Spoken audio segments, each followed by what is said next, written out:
Right, so there's just going to be a couple more steps involved in what we've been doing.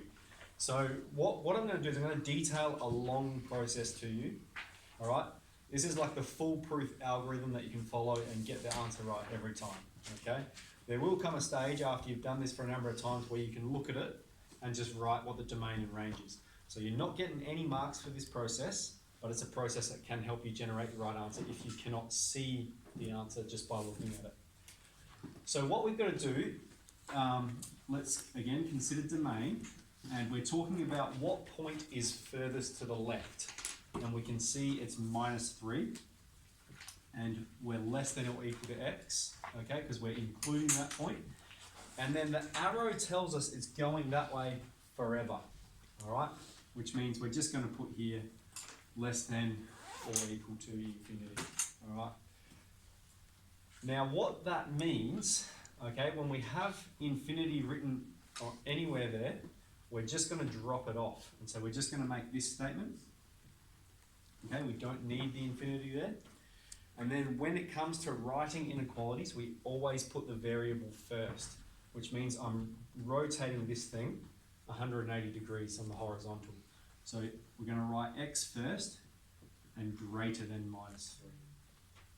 Okay, so let's just go over that process again, because that can be a little bit confusing. Point furthest to the left, -3, point furthest to the right, infinity. Okay, whenever we have an infinity, whether it be to the left or the right, we're going to drop it off. Okay, so that's our -3 being less than x, and we always write the variable first. Now, in order to maintain that inequality, I can't just swap them around and say x is less than -3. I need to rotate the inequality as well.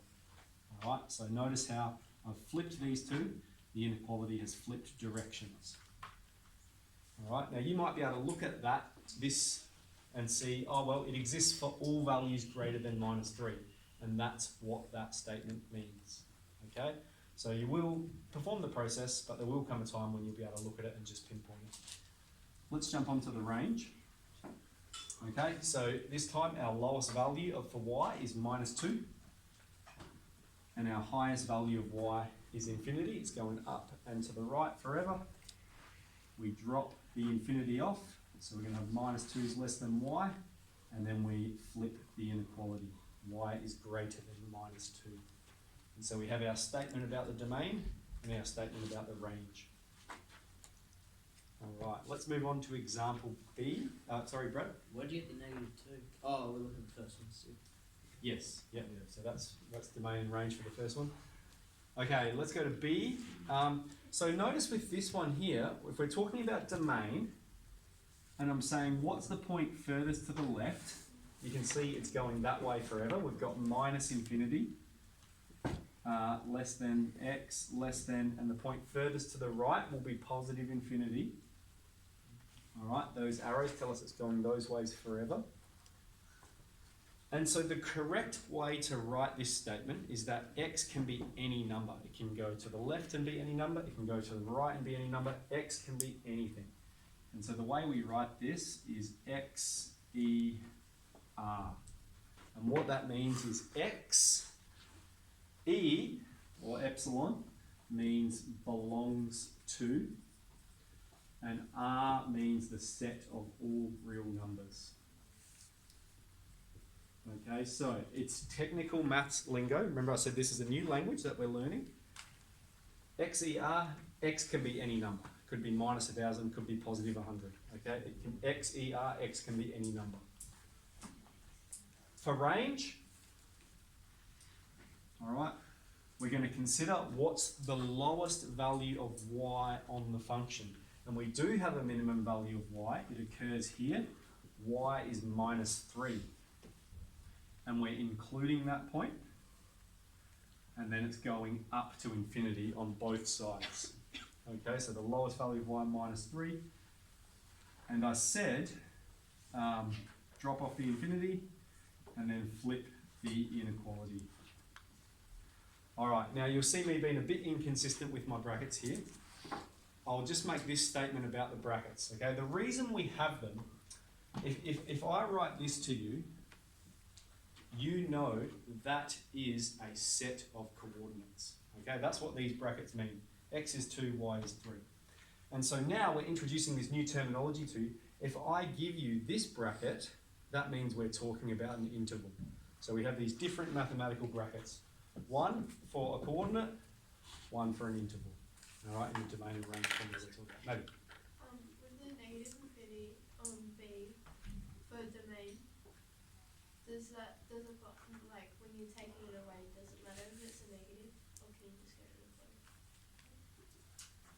Because it's a negative. Sure. I think we will see an example of that.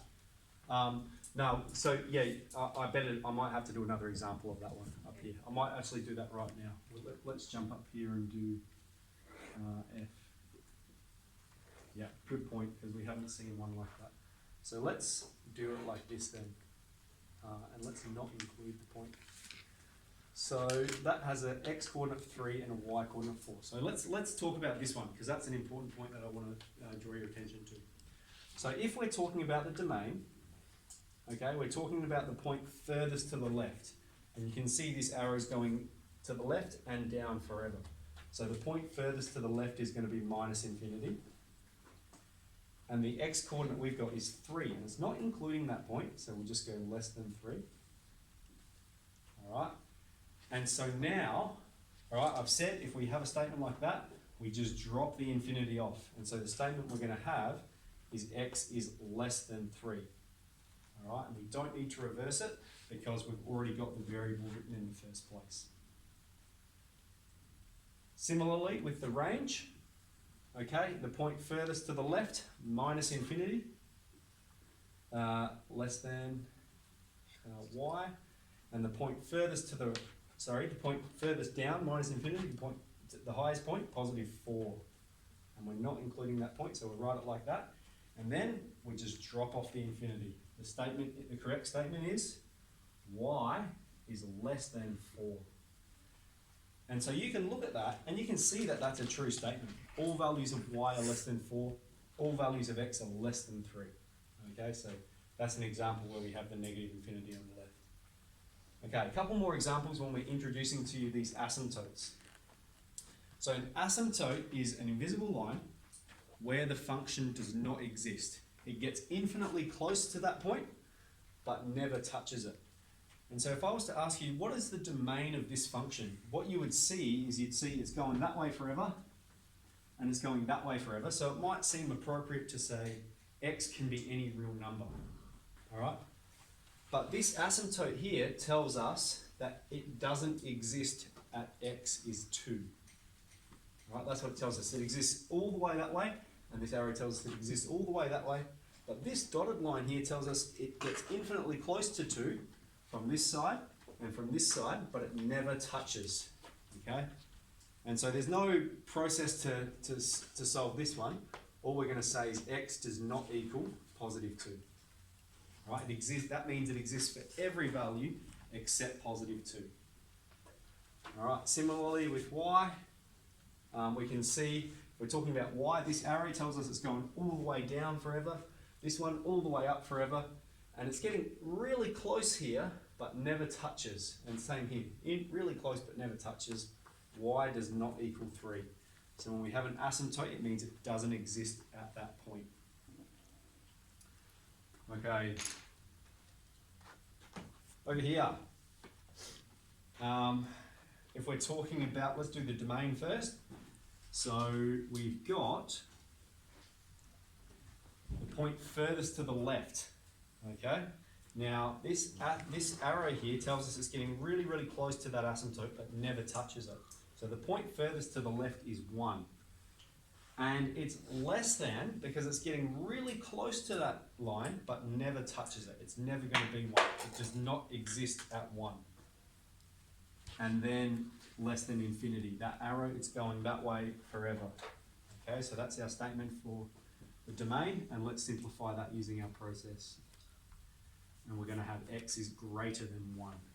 Okay, so we drop the infinity and flip the inequality if necessary.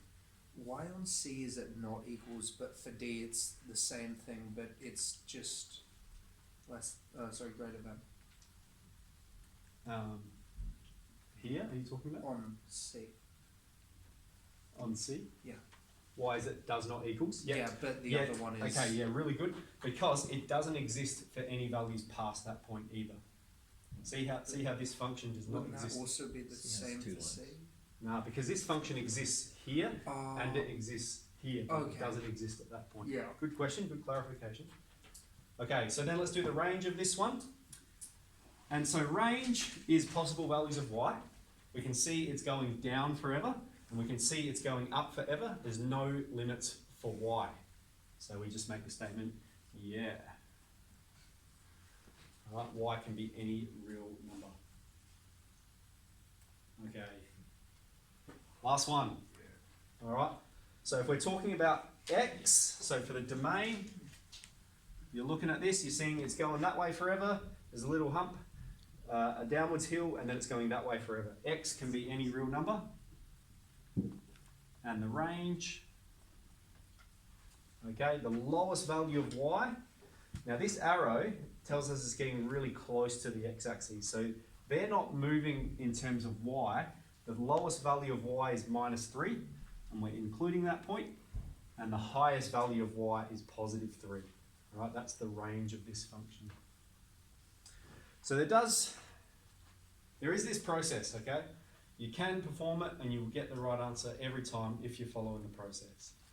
However, you're not getting marks for that process. This kind of question is like 1 mark. So you get a mark for the statement. So if you can look at it and see the answer, just write what it is. If you can't quite see it yet, that's fine, because you will develop that skill. It does take quite a bit to get used to. And you will start to recognize it. So please, if you're not sure, apply the process, and then the more you do, the more used to it you get. So that's enough to do set 3 and set 4. Let's get into it. Yes, of course.